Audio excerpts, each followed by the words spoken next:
Hola, bienvenidos a un nuevo video acerca de ingeniería de las reacciones químicas. El día de hoy trabajaremos con los reactores continuos, es decir, el CSTR y PFR. Veremos cómo usar las ecuaciones de diseño cuando se necesitan en función de la concentración, para distintas leyes de velocidad, y adicional a esto estudiaremos las diferencias de tamaños entre los dos tipos de reactores continuos. Bien, empecemos con este ejercicio. La reacción A produce B se efectuará isotérmicamente en un reactor de flujo continuo. Calcule los volúmenes de los reactores tanto CSTR como PFR necesarios para consumir el 99% de A, es decir, cuando la concentración CA es igual a 0.01 de la concentración inicial, CA sub 0. Si la velocidad de flujo molar que entra es 5 moles por hora, suponiendo que la velocidad de reacción es, en primer lugar, menos RA igual a K, con K igual a 0,05 moles sobre decímetro cúbico hora. Adicional a esto nos dicen que la velocidad del flujo volumétrico de entrada es de 10 decímetros cúbicos por hora. Muy bien, empecemos calculando el volumen del CSTR necesario para lograr la condición indicada. Lo primero que debemos entender es que hay parámetros que no dependen del reactor que vayamos a usar, por lo tanto los podemos hallar desde el principio y nos van a servir para todos los cálculos que vengan más adelante. Empecemos por supuesto extrayendo la información. Nos dan el flujo molar inicial del reactivo A, que es de 5 moles sobre hora. A este lo vamos a llamar FA sub 0. Adicional, también nos dan el flujo volumétrico de 10 decímetros cúbicos por hora. Este flujo volumétrico es también llamado o denominado caudal, y lo vamos a denotar como V sub 0. Por otro lado, también nos están dando la concentración de salida del reactor, Ca. Nos indican que es 0,01 Ca sub 0. A la salida del reactor vamos a tener una concentración que es solo el 1% de la que había al principio. Pero desconocemos cuál es esa concentración inicial, por lo que esto va a ser lo primero que vamos a hacer. Antes, recordemos las unidades del flujo molar. Este viene dado por moles dividido entre tiempo. Pero a su vez, moles dividido entre tiempo es lo mismo que moles dividido volumen por volumen dividido tiempo. Y sabemos que moles dividido entre volumen es una concentración, y por el otro lado, volumen sobre tiempo es el flujo volumétrico, es decir, el caudal. Por lo tanto, se deduce que FA, el flujo molar, debe ser igual a la concentración por el flujo volumétrico. Ahora bien, en el caso de que podamos asumir un flujo incompresible, es decir, una mezcla líquida, en la cual el volumen no varía, podemos asumir que el caudal siempre va a ser fijo y lo vamos a denotar V sub 0. Y esta será la expresión que vamos a usar para el flujo molar en una reacción en fase líquida. A la entrada, por supuesto, se debe cumplir que FA sub 0 debe ser igual a Ca sub 0 por B sub 0. Despejamos Ca sub 0 dividiendo entre B sub 0 y nos queda FA sub 0 sobre B sub 0. Sustituimos los valores que nos dan, sabemos que FA sub 0 son 5 moles sobre hora y que B sub 0 son 10 decímetros cúbicos sobre hora. Se cancelan las horas y nos queda en moles sobre decímetro cúbico, que es lo esperado, unidades de concentración. Por lo tanto, nuestra concentración inicial será 0,5 moles sobre decímetro cúbico. Por lo tanto, este va a ser nuestro dato principal, por el cual podemos sustituir nuestro flujo molar inicial. ¿Por qué hacemos esto? Porque nos están dando la concentración final. También podríamos resolver el problema con flujos molares, pero en este caso lo vamos a hacer con concentración, ya que quiero que veamos cómo funcionan las ecuaciones de diseño en función de la concentración. Así hallamos Ca como 0,01 Ca sub 0, sustituimos nuestra concentración inicial, 0,5 moles sobre decímetro cúbico, y lo multiplicamos por 0,01, nos da 0,005 moles sobre decímetro cúbico. Esa sería la concentración de nuestro reactivo al final del reactor. Ahora que tenemos estos tres parámetros, podemos fijarnos en la ley de velocidad que nos están dando. Antes que nada, recordemos la definición de la ley de velocidad.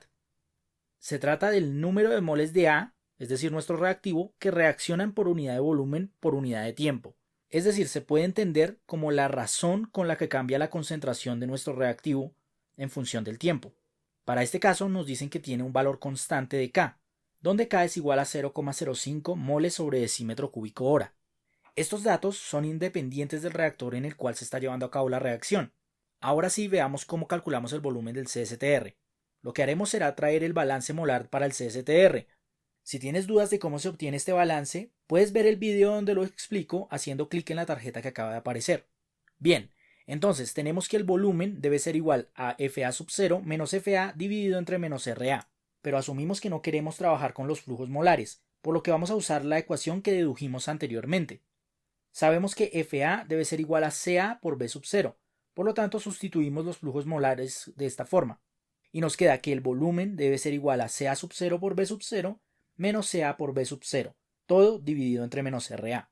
Sacamos factor común B sub 0 y nos queda que el volumen debe ser igual a B sub 0 por Ca sub 0 menos Ca dividido entre menos Ra.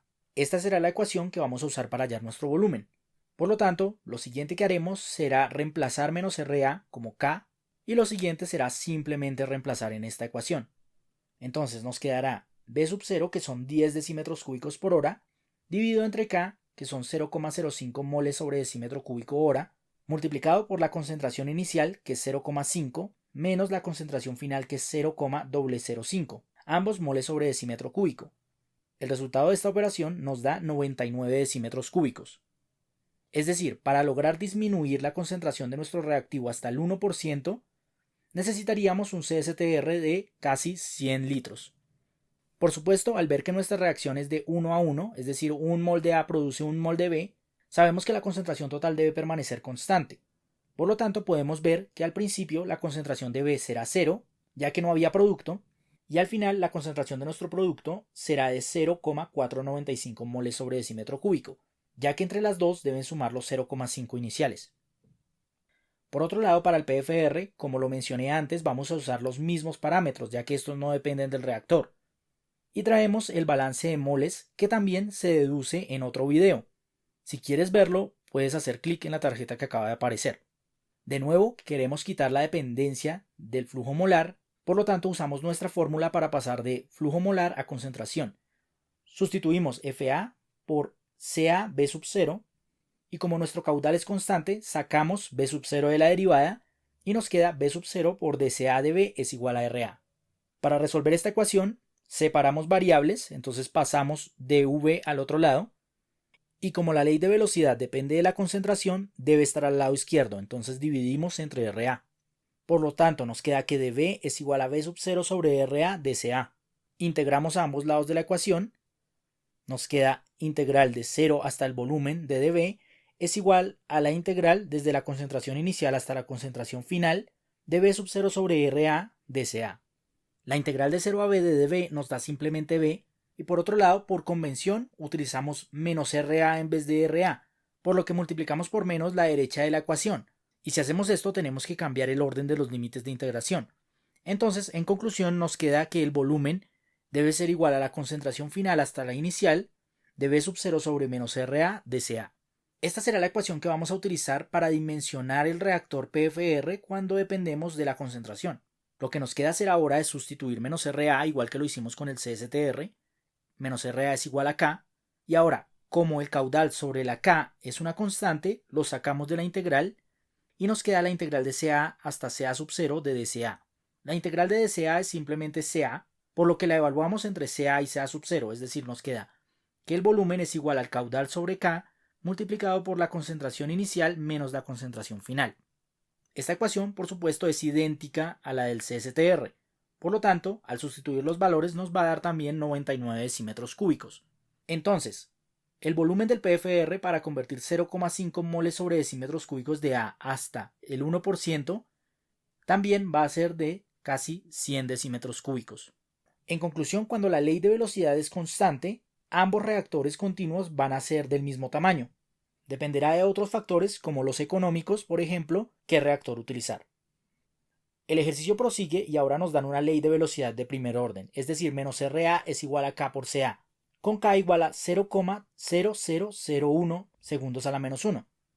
De nuevo, para el CSTR vamos a utilizar la ecuación que dedujimos anteriormente que depende de la concentración, pero aquí tenemos un problema. Tenemos que ser muy cuidadosos ya que las unidades que tiene K no son iguales a las que tenemos en los otros parámetros. Por lo tanto, debemos convertir los segundos a horas para que sea compatible con las otras cantidades. Por lo tanto, queremos saber cuántos serán 0,0001 1 sobre segundo si 3600 segundos son una hora.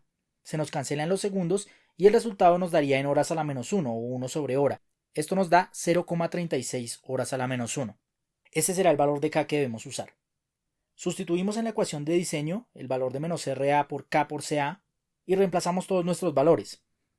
Nos queda que el volumen debe ser igual a 10 decímetros cúbicos por hora multiplicado por Ca sub 0 menos Ca, es decir, 0,5 menos 0,005 moles sobre decímetro cúbico, dividido entre la K, que es 0,361 sobre hora, por la concentración final, que es 0,005 moles sobre decímetro cúbico. El resultado nos da 2750 decímetros cúbicos, el cual ya es mucho mayor al que habíamos obtenido antes.